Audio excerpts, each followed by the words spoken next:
Silav hevalno roj baş, hemî hevalan re, hêvî derim herkes baş e. Îro weşanekî taybet çima nava rojê de bu ara çêtkim ji ber ku vê êvarê saet şeşan de yan jî şeş û nêva de ez nikarim bikim weşana zindî. Hevserokê kêjekê Cemîl Bayek wê bawekê zindî biaxife, ez jî difikirim ku di kanala xwe de bawekê zindî cih bidim axaftina Cemîl Bayek ku di derbarê pêvajoya li Tirkiye de dike. Gelekî giring e. Cemîl Bayek mirovê yekem yê Partiya Karkerên Kurdistanê ye, yê keçekê ye, di tevgera Kurd de gotînê wî derbas dibin ji ber vê yekê gelekî mihîm e ka vê êvarê saet şeşan de di kanala zindî de ew ê çi bibêje. Mixwast ez cih bidim wî. Saet şeşan da weşana me hemî di derbarê yani axaftina Cemîl Bayek e. Ez wisa bêjim. Êdî ez jî merak dikim, herkes ji me merak dike. Hakikaten tevgera Kurd ve helbestekî çawa bigire, qedera Rojavayê Kurdistanê wê çawa be. Ersîn Çaksu rojnamevanekî jî hatiye, xwedî tecrübe ye, ew pirsan jê dike. Cemîl Bayek jî bersiv dide Ersîn Çaksu. Îja hevanno niha min çend û çi ji we re amade kirine, mixwast ez ji we re pêşkêş bikim ji ber vê êvarê wext tune ye. Ha saet 21 de jî ez dixwazim dengê gel çê bikim, yani gotinya we ye. Eger hûn werin Cemîl Bayek godar bikin, saet di 21 de di bernameya dengê gel de em dikarin baştir bi hev re şîrovê bikin. Ka min êrin hakikaten çi dibêje. Ev wisa niha çend û çi hene ji bo we amadekirine em pêşî biçin Münihê. Li Münihê wesayîtekî hajot nava gel. Em pêşî vîya pêşkêş bikin paşê em cih bidin êdin. Hevalê me jî komîser hev dibin. Li bajarê Münşinê yani Münih ya Almanyayê wesayîtekî da nava girseye gel bi dehan kes birîndar bûn rayedar qala îhtîmala êrişê dikin. Polîsên Alman diyar kirin ku di êrişa bi wesayîtê de ya li Münşenê de 28 kes birîndar bûne. Rewşa kesan gelekî giran e. Heta niha xebera mirinê nehatiye. Şaredarê bajarê Münihê dîtir Reiter ji Partiya SPD'ye nemîme ji partiya kîjanê diyar kir ku di nava birîndaran de zarok jî hene. Şaredar ev roj weke roja reş pênasê kir. Ew kesê ku wesayît ajotiya nava girsiya gel 24 salye bixwe ji Afganistanê ye.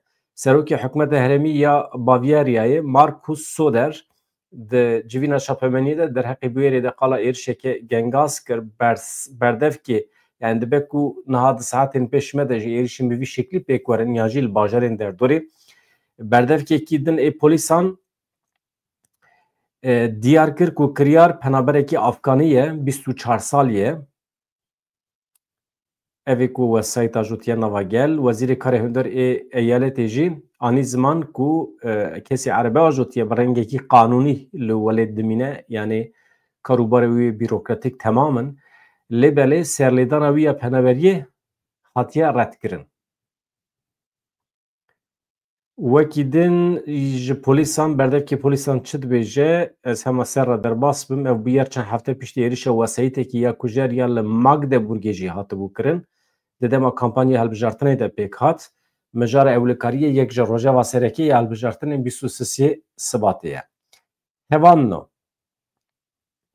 Dewleta Tirkiye bi narê Qandîlê niha dide ber bombeyan di van deqen de jî ez dibêjim qey bombebaran dewam dike.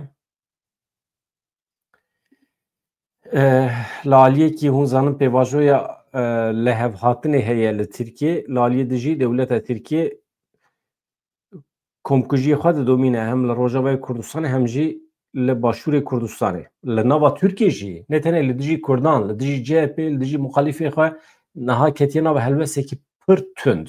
Ha li gorî ku pispor dibêjin Amerîkayê ya zê hêzên cîhanê ku niha hewl didin rojhilata navîn ji nû ve dîzayn bikin ji Tayyip Erdoğan'a gotine di nava Tirkiyeyê tu çi dikî bike lê em dixwazin tu projeyên me ên rojhilata navîn red nekî tu li gorî wî tevgerî. Ama nava Tirkiyeyê tu serbestî. Êrişê Kurdan dikî, êrişê CHP dikî, muxalîfê xwe tune dikî, tu dixwazî ser hikûm, ser desthilatariyê 10 sala bimînî ev problema tê ye.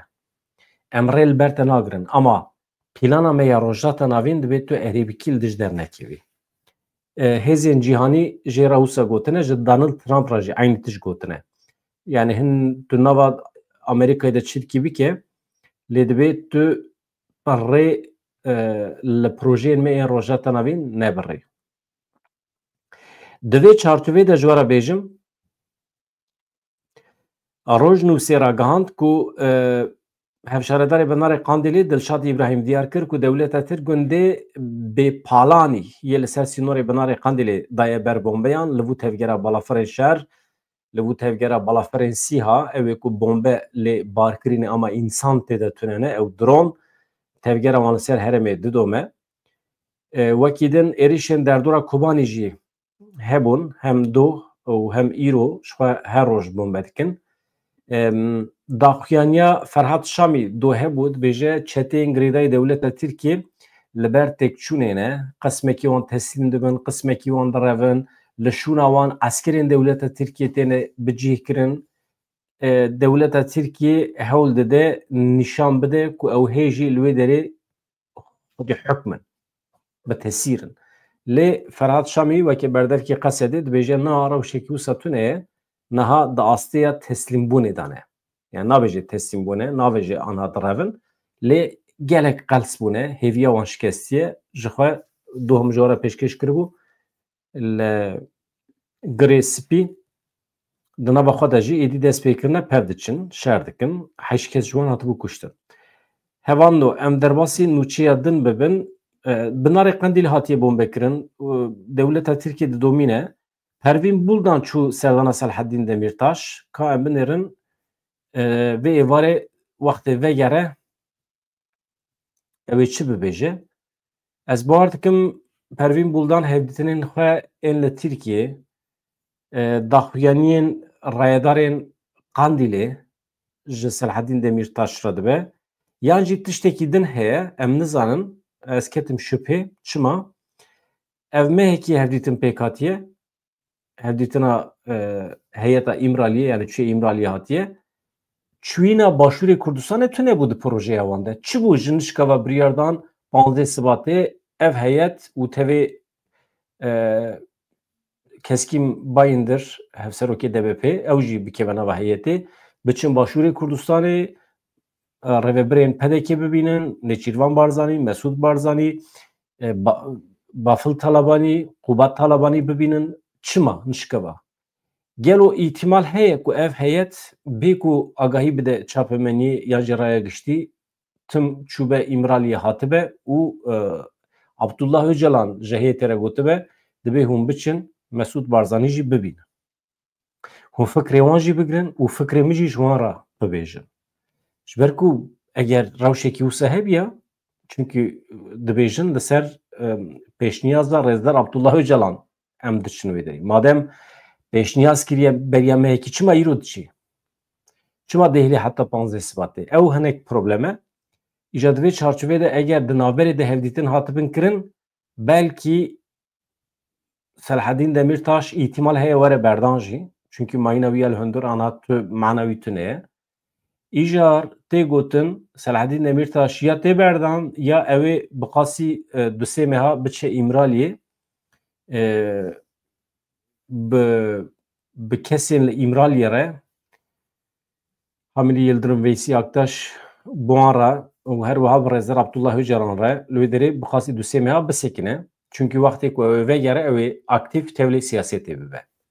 Wisa tê gotin em nizanin wana hemî gotin. Endama şandeya İmraliye ya Dem Partiye Pervîn Buldan çû serdana hevserokê giştiyê Partiya Demokratîk a Gelan HDP'ye berê Selaheddîn Demirtaş her wiha hûn zanin hevşaredarê bajarê mezin yê Amedê berê Selçuk Mizrakli jî li wê derê ye. Ew jî li girtîgeha Edirne bi hev re ne aynı hücrê dane bi her duyara hevdîtin pêkanîn hate diyarkirin ku Pervîn Buldanê derheqî xebatên di mijara çareseriya pirsgirêka Kurd hatine kirin û niha hê jî têne kirin agahî daye Selaheddîn Demirtaş. Pervîn Buldan her wiha nêrîn û pêşniyazên her du siyasetmedaran jî godar kiriye aniye derva li cem xwe kom kiriye dema ku ew ê biçî İmraliyê bawer dikim da belkî di vegera Başûrê Kurdistanê de ew ê biçî İmraliyê her wiha ew ê fikrê Selahaddin Demirtaş'ı biginin İmraliye. Belki 5 da dışıntin hayametüne yani. Belki icabına keraya geçtiğim agahdar bakın. Pervin Buldan dibêje Demirtaş û Mizraklı bi hemû hêza xwe ve piştgirî din pêvajoyê. Gelo vegeriye ye. Ez nizanim kî vegeriye ne vegeriye. Paş ez ji were bêjim ez bikevim.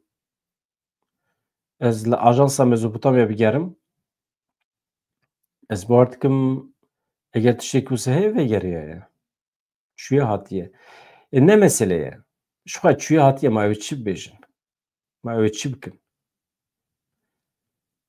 Mesela Selahaddin Demirtaş ew çi bêje? Ew bêje ez li dij disekinim. Na. Mecbur ew bêje ez alîgirê çareseriyê me, alîgirê têkoşîneke bê çek û bê sîlehim ya hevan no dibe em ji bîr nekin ku têkoşîna Kurdan wê dewam bike. Yani mücadeleya ji bo dawa Kurd û Kurdistanê bi çekdarî nebe bi rêbazên siyasî, dîplomatîk, hevdîtinan, xwendin, nivîsandin, perwerde bi her awayî wê bidome. Ma hûn nebûn pir kesan digot Partiya Karkerên Kurdistan bi têkoşîna xwe ya çekdarî hincetan diafirîne ji bo dewleta Tirkiye êrişê ser Kurdan bike. Ne?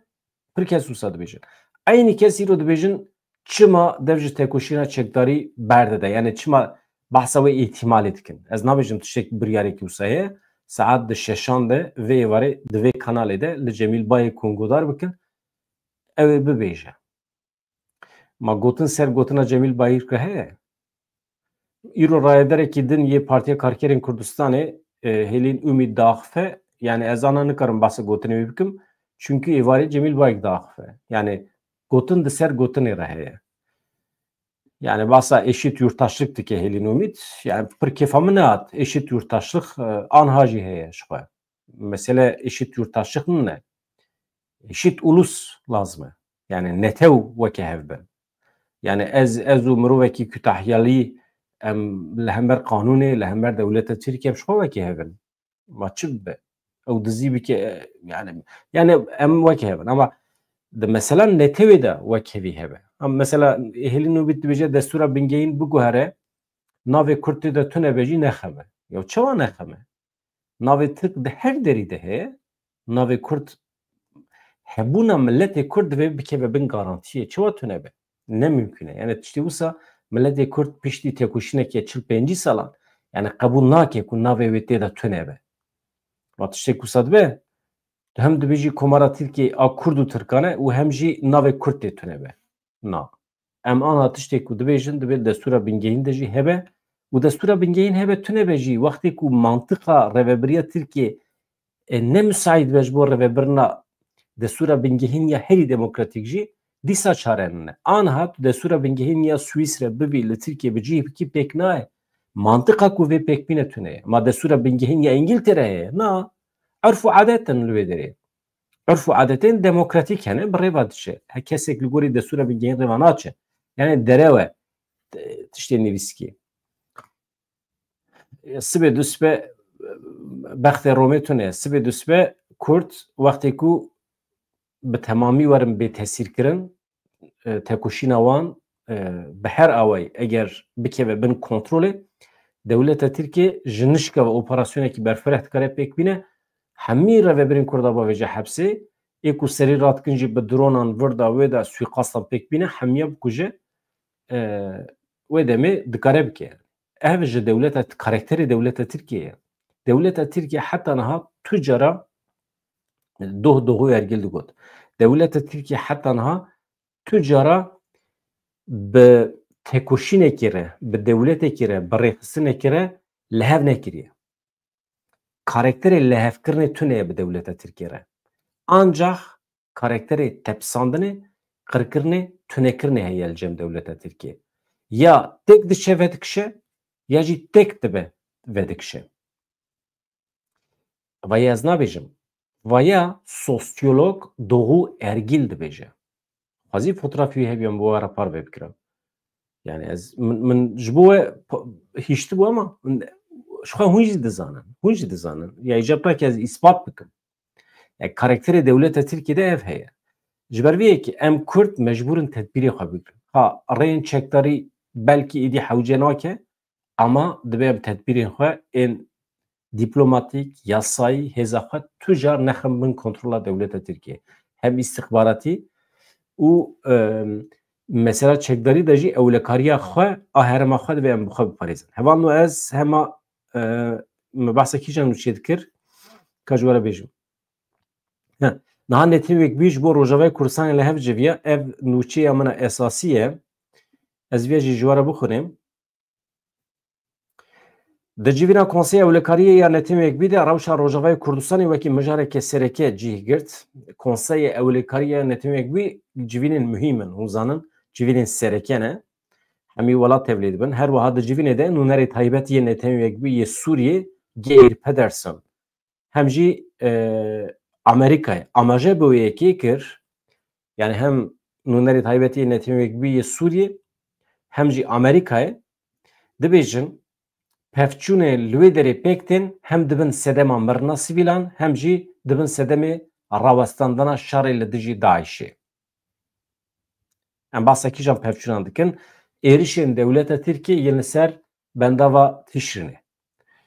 Êrişên dewleta Tirkiye li ser temamê Rojavayê Kurdistanê li netînwek bî hatiye mehkûmkirin. Dibêje em nikarin qebûl bikin ku li beşekî Sûriyê şer û pevçûn hê jî dewam dikin. Bes e. Madem li wê derê guherîn pêk hatiye, desthilatarî guherî ev çi karê we hûn êrişê ser Qamişlo dikin, êrişê ser Herêmê dikin û Kobanî dikin û ji xwe re dikin armanc. Baya xîtabê dewleta Tirkiye dike. Baş e. Nûnerê taybetî yê netînwek bî yê Sûriyê Geir Pedersen rapora xwe a mehane amade kiribû di civîna Konseya Ewlekariyê de parvê kir. Geir Pedersen diyar kir hîn jî rojane li Rojavayê Kurdistanê di navbera quwetên Sûriya Demokratîk Qesedê û Tirkiyeyê û her wiha komên çekdar ên girêdayî dewleta Tirkiyeyê pevçûn hene. Pedersen da zanîn ev pevçûn bandorê li sivîlan dike, bandorê li binesaziyên li herêmê dike û dibin sedema mirina sivîlan. Pedersen ji bo Rojavayê Kurdistanê bangekî kir. Çi dibêje? Ez bi dilxweşî pêşwaziya wê yekê dikim ku rayedarên demkî yên Sûriyê û Qesedê kanalekî rast ya diyalogê di nava xwe de vekirine. Her çi qasî heta niha pêşketin tune be jî ev kanalên diyalogê anha vekirîne. Ez Amerika, dewleta Tirkiye, hevkarên herêmî û Sûriyê bihêz teşwîq dikim ku bi hev re li ser lihevkirinên rasteqîn bixebitin ku rê bidin aştiyê, rê bidin aramiyê li Bakur Rojdatê Sûriyê. Muhîm e, girîng e ji pevçûnên nû dûr were seknandin. Dikarin bandorên tund li ser sivîlên Sûriyê bikin, ev pevçûn dikarin tesîr li aramiyê herêmê bike, li aboriyê herêmê bike, pêşî li guherîn û veguherînê bigire û pêşî li şerê li dijî Daişê bigire û her wiha dikare aştî û ewleviya netewî û nav netewî bixe xeteriyê ev pevçûnê li wê derê. Yani pir bawekê lezgîn acîl bang li dewleta Tirkiye û Amerîkayê dike mil bidin milê hev pêşî li van pevçûnê li herêmê bigirin. Yani dewleta Tirkiye re vekîlî dibêje êriş neke. Xlas. Ev li aliyekî di civînê de Amerîkayê jî binêrin. Ez ê niha behsa Amerîka bikim. Fransa kî çi gotiye ve derê de heye. Di civînê de Amerîkayê jî daxuyan yekê da balkişan ser pevçûnên li Rojavayê Kurdistanê û got ev pevçûn nahêlin Qesedê giraniya xwe bide şerê li hember Daişê. Rast e. Pevçûnê li Bakur Rojdatê Sûriyê dibêje me xemgîn dike. Me dixe nava tir û fikaran. Kî dibêje? Alîkara nûnerê Amerîkayê netînwek bî Dorothy Şayê. Dibêje pevçûnên çekdarî yên berdewam yên li Bakur Rojdatê Sûriyê me gelekî xemgîn dike, me değişîne. Em dikevin nava tirs û fikarê. Amerîka wê bi berdewamî li pê agirbestekî be ku hevkarên me yên xwe cihî yani Qesedê karibin giraniya xwe bidin ser şerê li dijî Daişê. Parastina ewlehiya navendên girtîgehan û kampên dibin kontrola wan de. Yani hêjî Amerîkayê behsa sivîlan nekiriye, behsa kuştina Kurdan nekiriye. Dibêje êrişên dewleta Tirkiye pêşî li du tiştan digire. Şerê li dijî Daişê zirar dibîne her wiha ev kamp zindanên ku Daişî tê dane dikarin zarar bibînin, ewlekariya wan dikare kêm bibe. Ji ber vê yekê qesedê meşgûl nekin. Bila karê xwe li dijî Daişê bike. Ev wisa ye. Ama tabii hêviya me çi ye ku Amerîka şermezar bike dewleta Tirkiye. Yan jî rê pêşî lê bigire. Giranî bide ser agirbestê. Ku êrişê ser rojavaneke ya sivîl têne kuştin. Li aliyê din jî di civînê de Rusya jî. Mesela Rusyayê behsa Kurdan kiriye. Ew xweş e. Li Sûriyê hîn jî pirsa Kurd, doza Kurd nehatiye çareserkirin. Rusya wisa dibêje tamam. Hûn fikrê min ji xwe dizanin. Me pir caran gotiye Rusya di dema Beşar Esad te alîgiriya Kurdan nekir. Anha jî rabiye dibêje li Sûriyê dawa Kurd, pirsa Kurd hêjî çareser nebiye. Rast e. Yunanistan, Danimarka, Fransayê jî basa wê yekê kirin ku divê li Sûriyê mafê Kurdan were parastin. Li Amerîkayê de bürokrasiyê de ev e. Yani anha bürokrasiya Amerîkayê rêxistinên çekdarî yên Amerîkayê, ewlekarî Amerîkayê dibêjin alîgirê Rojavayê Kurdistanê ne. Ji ber vê yekê ew bi rêva dibin yani ew herêmê dixin xistine bin kontrola xwe. Donald Trump pir bi tesîr nine li rojda tenevîn. Îja mesele bi vî şeklî gelek tiştên din heye. Niha pêvajûyek ku li Tirkiyeyê meşe pêvajûyekî ew ê. Pêvajûyeke navxweya Tirkiye. Ez bawer nakim lingê wî navnetê wî hebe. Lêbelê Tayyip Erdogan û dewleta Tirkiye niha dixwazin destê xwe zû bigirin. Ji bo ku projeyekî amade bikin bibin pêşî Amerîkayê bibêjin em weke dewlet me pirsgirêka xwe ya Kurd hal kir. Kurd birayê me ne û bi tu şiklekî ew naxwazin ji me cuda bibin, ji me perçe bibin. Vê derê statûya Kurdan ancak di nava sînorên Tirkiyeyê de mümkün e. Em her tiştî qebûl dikin. Ji bo wan Kurdistanekî serbixwe, otonom, xweserî nefikirin. Vêya ji Amerîkayê re dixwaze bibêje. Ama hê dosya xwe amade nekiriye. Hê bi Kurdan re li hev nehatiye. İja Amerîka jî aniha wisa li bendê ye ku Tayyip Erdogan Tirkiye van projeyê xwe jê re bibe. Projeyekî Amerîkayê di derheqê Kurdan de tune ye. Vekirî dikarim jî re bêjim. Proje tune ye. Projeya Rojda Tenevîn heye ama aniha Kurd tê de cih nagirin. Hebe jî demkin nine yani. Amerika wextê ku projeyên derdorê guhdar bike ê dewleta Tirkiye yan jî projeya rêveberiya xwe ser eger mantiqî bibîne erê dike. Dikare erê bike. Yani fikrê xwe her tim dikare biguherîne Amerika. Min çi ji we re pêşkêş dikir wekî din ev jî heye. Niha meseleya Ukrayna endametiya erê. Donald Trump pir komîk e. Trajîkomîk e. Donald Trump di dawiyê de hat ser gotina Putin û dibêje endametiya Ukrayna ya NATOyê aniha nepratik e. Yani îcab nake. Ya şerê wan li ser çi bû? Şerê wan Ukrayna wekî endamekî berê Yekîtiya Sovyetan biryar dabû bi hêzên Ewropî re ku tevlî NATOyê bibe. NATO jî li dijî Yekîtiya Sovyetan hatibû avakirin. Blokekî du blok hebûn. Yekîtiya Sovyetan NATO. Yekîtiya Sovyetan helweşiya mana NATO nema. Ama dîsa jî hêzên di nava NATOyê de gotin na em ê hebûna xwe bidomînin. Çünkü dixwastin hakimiyeta xwe ya li cîhanê zêdetir bikin.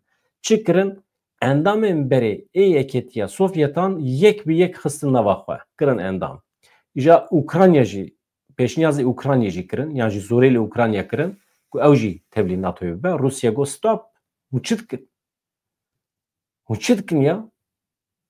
Hûn Ukrayna tevlî NATOyê bikin tevê manê ku sînorê NATOyê hatiye heta ber Moskowayê. Baş e em jî bibin endamên NATOyê xilas. Nabe. Yani Rusya li dij derket. Eger hûn îsrar bikin ji bo endametiya Ukraynayê nava NATOyê ez ê şer derbikim. û gotina xwe jî kir şer derxist.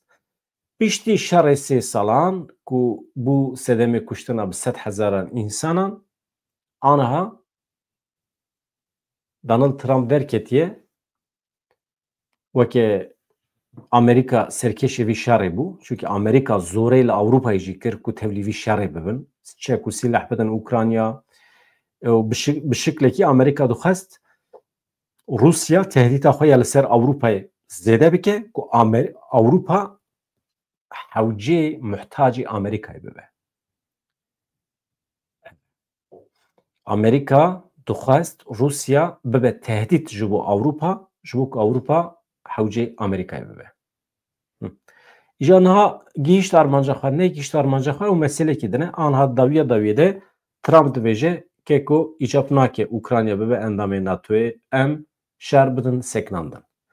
Serokê Amerîkayê Donald Trump û Serokê Rûsyayê Vladimir Putin bi rêya telefonê bi hev re axivîn doh jî mijwara pêşkêş kiribû. Trump piştî pêwendiya telefonê ya bi Putin re daxuyaniyek da çapemeniyê naveroka axaftina wî eşkere kir. Trump dibêje ew li bendiyê ku li Erebistana Suudî bi Serokê Rûsyayê Vladimir Putin re li hev bicive. Trump hevdîtina xwe ya bi Putin re wekî sohbetekî baş serkeftî binav kir.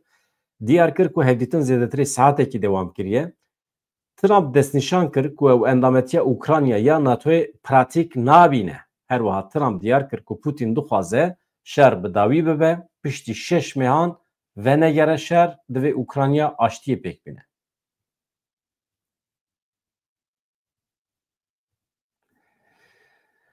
Mesela ew qas hêsan e. Yani em ketine pêvajoya li hev hatinê.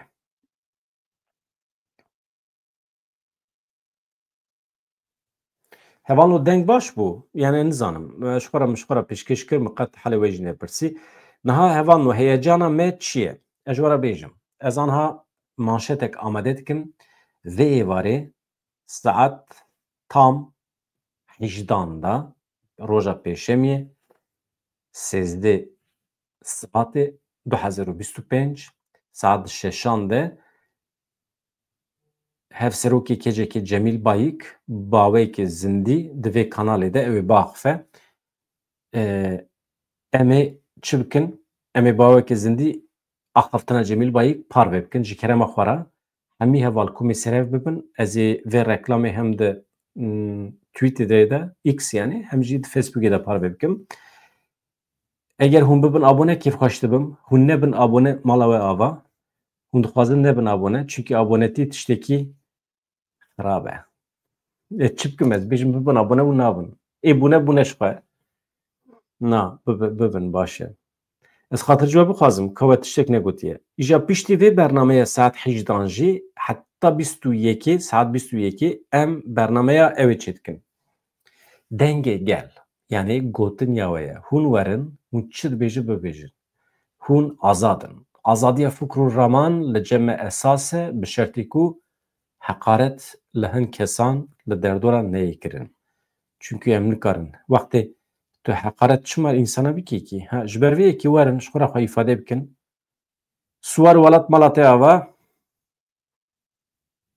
deng xweş e temam. Ez jî kêfxweş bûm. Problemê teknîkî derneket. Dengê gel de jan roj wê were ji min re gotiye stêm. Temam were jano were. Ya jano çi qas baş şîîr dixwîne ya. Deqekî ez YouTube'ayı binêrim. Ez YouTube'ayı bînim ser ekranê.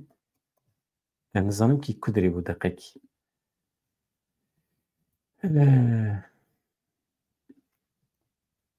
Jan roj deqekî. Hûn jî eger her bibin abone pir baş dibe. Ya meriv jan roj lê dixe heftê û hev jan roj derdikevin.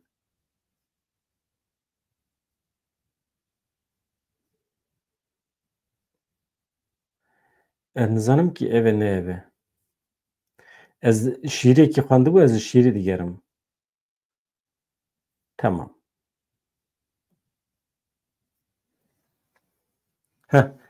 Deqekî ez ana vekim eger ev be bila jan ji min re bêje ev e. Hevan no. Binêrin. Hevalê me daîmî ye. Jan kanala te ev e ka ji min re bêje. Eger ev be tu bêjî erê ji min re binivîsîne hevan meze anha 504 hev abone ne 20 video hatine parve kirin. Ha tamam ev vê sibê min Belqis Kodarî kir. Belqis mi godar kiriye ama ez vederi parvanak miş berku binde müzik ki ev müzik astengi derd xejmera. Heqimetune em müzik parve bikin. İja eji evsa jestekî bikim ji hevalê xwe Jan Rojra kanala wî here bibin abone. Bizeke Jan pênsid û çar kes te dişopînin. Eger ev hejmar zêde be divê manî bi xêra vê bername zêde biye.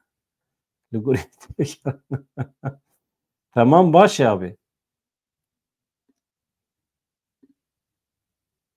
Na. Ku da çû. Tamam.